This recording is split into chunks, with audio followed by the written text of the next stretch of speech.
అయితే ఉంది. ఇది కదులుతూ ఉన్నటువంటిదైతే మనమైతే చూడొచ్చు. గంటకి 9 కిలోమీటర్ల వేగంతో ముందుకు వెళ్తున్నటువంటిదైతే చూడొచ్చు. అయితే దీంతో మొత్తం సముద్ర తీర ప్రాంతం అంతా కూడా అల్లకల్లోలంగా ఉంది. ఒక పక్కన ప్రస్తుతం మనం చూడొచ్చు, అంటే గడిచిన 2-3 రోజులతో పోలిస్తే ప్రస్తుతం విశాఖనే కాదు, మొత్తం సముద్ర తీర ప్రాంతం అంతా కూడా ఒక విధంగా చెప్పాలంటే అల్లకల్లోలంగా ఉంది. అలలు భారీ ఎత్తున ఎగసిపడుతున్నటువంటి ప్రభావం అయితే ఉంది. ఇంకా అంటే దాదాపుగా 8:30 టైం గడిచిన తర్వాత కూడా ఇంకా ఆ సూర్యుడు బయటికి రాలేదు. స్లోగా ఇప్పుడిప్పుడే తుఫరు పడుతున్నటువంటి పరిస్థితి కనిపిస్తుంది. దీనికి తోడు అంటే అటు రాయలసీమ జిల్లాల్లో ముఖ్యంగా తిరుపతి లాంటి ప్లేసెస్లో అయితే వర్షం కురుస్తున్నటువంటి పరిస్థితి అయితే ఉంది. ముఖ్యంగా చూస్తే ఈ తుఫానుకి సంబంధించి ట్రింకోమలికి దాదాపుగా 240 కిలోమీటర్ల దూరంలోను, నాగపట్నానికి 330 కిలోమీటర్ల దూరంలోను, పుదుచ్చేరికి 390 కిలోమీటర్ల దూరంలో, చెన్నైకి 430 కిలోమీటర్ల దూరంలో ఇది కేంద్రీకృతం ఉన్నటువంటి పరిస్థితి కనిపిస్తుంది. ఇది చాలా నెమ్మదిగా అంటే గంటకి 9 కిలోమీటర్ల వేగంతో అయితే ముందుకు వెళ్తున్నటువంటి పరిస్థితి అయితే ఉంది. ఈ తుఫాను రేపు తీరం దాటే అవకాశం ఉందని చెప్తున్నటువంటి వాతావరణ శాఖ అధికారులు అయితే చెప్తున్నారు. ముఖ్యంగా తమిళనాడులో ఉన్నటువంటి కారైకల్, మహాబలిపురం మధ్యన ఇది తీరం దాటుతుందని, ఇంచుమించుగా అటు పుదుచ్చేరికి సమీపంలో తీరం దాటే అవకాశం ఉందనేది వాతావరణ శాఖ అధికారులు అంచనా వేస్తున్నటువంటి పరిస్థితి కనిపిస్తుంది. ముఖ్యంగా చూస్తే వాతావరణ ప్రభావంతో అటు ఆంధ్రప్రదేశ్కి ఎక్కువగా దీని ప్రభావం కనిపించకపోయినా కూడా అటు దక్షిణ కోస్తా వెంబడి అదేవిధంగా రాయలసీమలోని కొన్ని జిల్లాల్లో భారీ వర్షాలు కురిసే అవకాశం ఉంటుందని వాతావరణ శాఖ అధికారులు అయితే తెలియజేస్తున్నారు. తుఫాన్ తీరం దాటే సమయంలో దక్షిణ కోస్తాలో ముఖ్యంగా సముద్ర తీర ప్రాంతంలో 45 నుంచి 65 కిలోమీటర్ల వేగంతో ఈ వీధురుగాలు వేస్తాయని చెప్తున్నటువంటి పరిస్థితి అయితే కనిపిస్తుంది. ఇప్పుడు కూడా అదే అంటే సముద్ర తీర ప్రాంతంలో భారీగా గాలులు వీస్తున్నటువంటి నేపథ్యంలో అటు అలలు కూడా ఎగసిపడుతున్నటువంటి పరిస్థితి అయితే ఉంది. రైతులు కొంత భయాందోళన ఉన్నటువంటి పరిస్థితి ఉంది. మత్స్యకారులందరూ కూడా వేటకెళ్ళినటువంటి వాళ్ళు తిరిగి రావాలని ముందస్తుగా ఆదేశాలు జారీ చేసినటువంటి నేపథ్యంలో అందరూ వచ్చినటువంటి పరిస్థితి అయితే కనిపిస్తుంది. ఓవరాల్గా చూస్తే ఈ తుఫాను ప్రభావం అనేది ఏపీ మీద ఏ స్థాయిలో ఉంటుందనే చూడాలి. కానీ ప్రస్తుతం అయితే చిన్న చిన్న తుఫానులు అయితే వర్షం పడుతున్నటువంటి పరిస్థితి విశాఖలో కూడా కనిపిస్తూ ఉంది. Ratna, right, thank you Raju. News. బంగాళాఖాతంలో మార్పుల కారణంగా ఫెంగల్ తుఫాన్ తన రూట్ మార్చుకుంది. ప్రస్తుతం ఏపీకి తుఫాన్ ముప్పు తప్పింది. నైరుతి బంగాళాఖాతంలో తీవ్ర వాయుగుండం కొనసాగుతుంది. గడిచిన 6 గంటల్లో గంటకు 9 కిలోమీటర్ల వేగంతో కదులుతుంది. ఇక ప్రస్తుతానికి శ్రీలంకలోని ట్రింకోమలిలోకి 240 కిలోమీటర్లు, నాగపట్నానికి 330 కిలోమీటర్లు, పుదుచ్చేరికి కిలోమీటర్లు, చెన్నైకి కిలోమీటర్ల దూరంలో వాయుగుండం కేంద్రీకృతమైంది.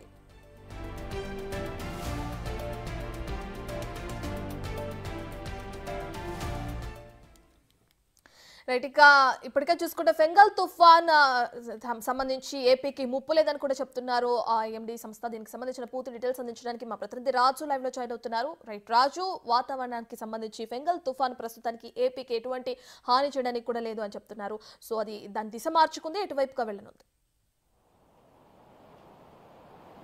బంగాళాఖాతంలో ఏర్పడినటువంటి ఈ వాయుగుండం ఇప్పుడు ఫెంగల్ తుఫాన్గా ఉధృతంగా వెళ్తున్నటువంటి పరిస్థితి అయితే ఉంది. ఇది కదులుతూ ఉన్నటువంటిదైతే మనమైతే చూడొచ్చు. గంటకి 9 కిలోమీటర్ల వేగంతో ముందుకు వెళ్తున్నటువంటిది అయితే చూడొచ్చు. అయితే దీంతో మొత్తం సముద్ర తీర ప్రాంతం అంతా కూడా అల్లకల్లోలంగా ఉంది. ఒక పక్కన ప్రస్తుతం మనం చూడొచ్చు, అంటే గడిచిన 2-3 రోజులతో పోలిస్తే ప్రస్తుతం విశాఖనే కాదు, మొత్తం సముద్ర తీర ప్రాంతం అంతా కూడా ఒక విధంగా చెప్పాలంటే అల్లకల్లోలంగా ఉంది. అలలు భారీ ఎత్తున ఎగసిపడుతున్నటువంటి ప్రభావం అయితే ఉంది. ఇంకా అంటే దాదాపుగా 8:30 టైం గడిచిన తర్వాత కూడా ఇంకా సూర్యుడు బయటికి రాలేదు. స్లోగా ఇప్పుడిప్పుడే తుఫరు పడుతున్నటువంటి పరిస్థితి కనిపిస్తుంది. దీనికి తోడు అంటే అటు రాయలసీమ జిల్లాల్లో ముఖ్యంగా తిరుపతి లాంటి ప్లేసెస్లో అయితే వర్షం కురుస్తున్నటువంటి పరిస్థితి అయితే ఉంది. ముఖ్యంగా చూస్తే ఈ తుఫానుకి సంబంధించి ట్రింకోమలికి దాదాపుగా 240 కిలోమీటర్ల దూరంలోను, నాగపట్నానికి 330 కిలోమీటర్ల దూరంలోను, పుదుచ్చేరికి 390 కిలోమీటర్ల దూరంలో, చెన్నైకి 430 కిలోమీటర్ల దూరంలో ఇది కేంద్రీకృతం ఉన్నటువంటి పరిస్థితి కనిపిస్తుంది. ఇది చాలా నెమ్మదిగా అంటే గంటకి 9 కిలోమీటర్ల వేగంతో అయితే ముందుకు వెళ్తున్నటువంటి పరిస్థితి అయితే ఉంది.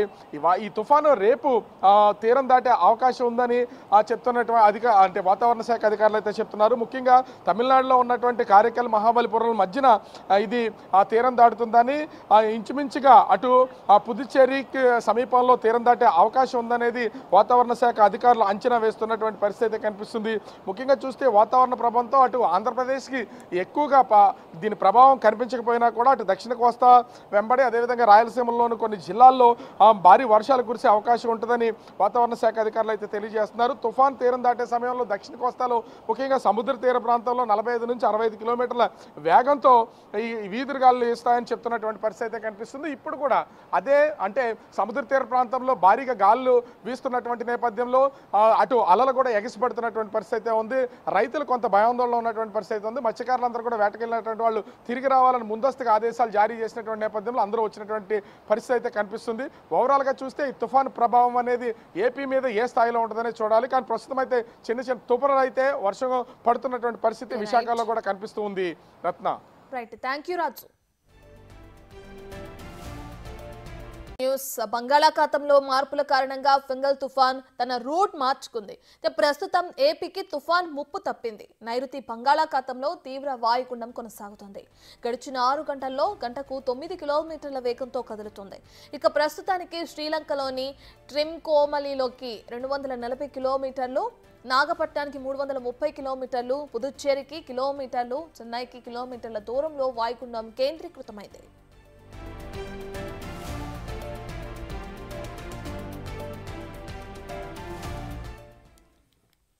రైట్, ఇక ఇప్పటికే చూసుకుంటే ఫెంగల్ తుఫాన్ సంబంధించి ఏపీకి ముప్పు లేదని కూడా చెప్తున్నారు ఎండి సంస్థ. దీనికి సంబంధించిన పూర్తి డీటెయిల్స్ అందించడానికి మా ప్రతినిధి రాజు లైవ్ లో జాయిన్ అవుతున్నారు. రైట్ రాజు, వాతావరణానికి సంబంధించి ఫెంగల్ తుఫాన్ ప్రస్తుతానికి ఏపీకి ఎటువంటి హాని చేయడానికి కూడా లేదు అని చెప్తున్నారు. సో అది దాని దిశ మార్చుకుంది, ఎటువైపుగా వెళ్ళనుంది? బంగాళాఖాతంలో ఏర్పడినటువంటి ఈ వాయుగుండం ఇప్పుడు ఫెంగల్ తుఫాన్గా ఉధృతంగా వెళ్తున్నటువంటి పరిస్థితి అయితే ఉంది. ఇది కదులుతూ ఉన్నటువంటిది అయితే మనమైతే చూడొచ్చు. గంటకి 9 కిలోమీటర్ల వేగంతో ముందుకు వెళ్తున్నటువంటిది అయితే చూడొచ్చు. అయితే దీంతో మొత్తం సముద్ర తీర ప్రాంతం అంతా కూడా అల్లకల్లోలంగా ఉంది. ఒక పక్కన ప్రస్తుతం మనం చూడొచ్చు, అంటే గడిచిన 2-3 రోజులతో పోలిస్తే ప్రస్తుతం విశాఖనే కాదు మొత్తం సముద్ర తీర ప్రాంతం అంతా కూడా ఒక విధంగా చెప్పాలంటే అల్లకల్లోలంగా ఉంది. అలలు భారీ ఎత్తున ఎగసిపడుతున్నటువంటి ప్రభావం అయితే ఉంది. ఇంకా అంటే దాదాపుగా 8:30 టైం గడిచిన తర్వాత కూడా ఇంకా ఆ సూర్యుడు బయటికి రాలేదు. స్లోగా ఇప్పుడిప్పుడే తుఫాను పడుతున్నటువంటి పరిస్థితి కనిపిస్తుంది. దీనికి తోడు అంటే అటు రాయలసీమ జిల్లాల్లో ముఖ్యంగా తిరుపతి లాంటి ప్లేసెస్లో అయితే వర్షం కురుస్తున్నటువంటి పరిస్థితి అయితే ఉంది. ముఖ్యంగా చూస్తే ఈ తుఫానుకి సంబంధించి ట్రింకోమలికి దాదాపుగా 240 కిలోమీటర్ల దూరంలోను, నాగపట్నానికి 330 కిలోమీటర్ల దూరంలోను, పుదుచ్చేరికి 390 కిలోమీటర్ల దూరంలో, చెన్నైకి 430 కిలోమీటర్ల దూరంలో ఇది కేంద్రీకృతం ఉన్నటువంటి పరిస్థితి కనిపిస్తుంది. ఇది చాలా నెమ్మదిగా అంటే గంటకి 9 కిలోమీటర్ల వేగంతో అయితే ముందుకు వెళ్తున్నటువంటి పరిస్థితి అయితే ఉంది. ఈ తుఫాను రేపు తీరం దాటే అవకాశం ఉందని చెప్తున్నటువంటి వాతావరణ శాఖ అధికారులు అయితే చెప్తున్నారు. ముఖ్యంగా తమిళనాడులో ఉన్నటువంటి కారైకల్, మహాబలిపురం మధ్యన ఇది తీరం దాటుతుందని, ఇంచుమించుగా అటు పుదుచ్చేరికి సమీపంలో తీరం దాటే అవకాశం ఉందనేది వాతావరణ శాఖ అధికారులు అంచనా వేస్తున్నటువంటి పరిస్థితి కనిపిస్తుంది. ముఖ్యంగా చూస్తే వాతావరణ ప్రభావంతో అటు ఆంధ్రప్రదేశ్కి ఎక్కువగా దీని ప్రభావం కనిపించకపోయినా కూడా అటు దక్షిణ కోస్తా వెంబడి అదేవిధంగా రాయలసీమలోని కొన్ని జిల్లాల్లో భారీ వర్షాలు కురిసే అవకాశం ఉంటుందని వాతావరణ శాఖ అధికారులు అయితే తెలియజేస్తున్నారు. తుఫాన్ తీరం దాటే సమయంలో దక్షిణ కోస్తాలో ముఖ్యంగా సముద్ర తీర ప్రాంతంలో 45 నుంచి 65 కిలోమీటర్ల వేగంతో ఈ వీధురుగాలు వేస్తాయని చెప్తున్నటువంటి పరిస్థితి అయితే కనిపిస్తుంది. ఇప్పుడు కూడా అదే అంటే సముద్ర తీర ప్రాంతంలో భారీగా గాలులు వీస్తున్నటువంటి నేపథ్యంలో అటు అలలు కూడా ఎగసిపడుతున్నటువంటి పరిస్థితి అయితే ఉంది. రైతులు కొంత భయాందోళనలో ఉన్నటువంటి పరిస్థితి ఉంది. మత్స్యకారులందరూ కూడా వేటకెళ్ళినటువంటి వాళ్ళు తిరిగి రావాలని ముందస్తుగా ఆదేశాలు జారీ చేసినటువంటి నేపథ్యంలో అందరూ వచ్చినటువంటి పరిస్థితి అయితే కనిపిస్తుంది. ఓవరాల్గా చూస్తే ఈ తుఫాను ప్రభావం అనేది ఏపీ మీద ఏ స్థాయిలో ఉంటుందనే చూడాలి. కానీ ప్రస్తుతం అయితే చిన్న చిన్న తుఫానులు అయితే వర్షం పడుతున్నటువంటి పరిస్థితి విశాఖలో కూడా కనిపిస్తూ ఉంది. Ratna right, thank you Raju. News బంగాళాఖాతంలో మార్పుల కారణంగా ఫెంగల్ తుఫాన్ తన రూట్ మార్చుకుంది. ప్రస్తుతం ఏపీకి తుఫాన్ ముప్పు తప్పింది. నైరుతి బంగాళాఖాతంలో తీవ్ర వాయుగుండం కొనసాగుతుంది. గడిచిన 6 గంటల్లో గంటకు 9 కిలోమీటర్ల వేగంతో కదులుతుంది. ఇక ప్రస్తుతానికి శ్రీలంకలోని ట్రింకోమలిలోకి 240 కిలోమీటర్లు, నాగపట్నానికి 330 కిలోమీటర్లు, పుదుచ్చేరికి కిలోమీటర్లు, చెన్నైకి కిలోమీటర్ల దూరంలో వాయుగుండం కేంద్రీకృతమైంది.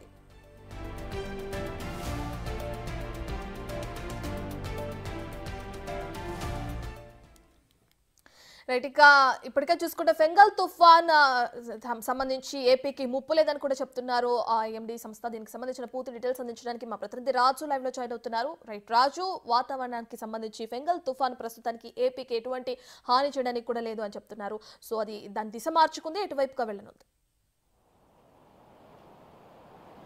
బంగాళాఖాతంలో ఏర్పడినటువంటి ఈ వాయుగుండం ఇప్పుడు ఫెంగల్ తుఫాన్గా ఉధృతంగా వెళ్తున్నటువంటి పరిస్థితి అయితే ఉంది. ఇది కదులుతూ ఉన్నటువంటిది అయితే మనం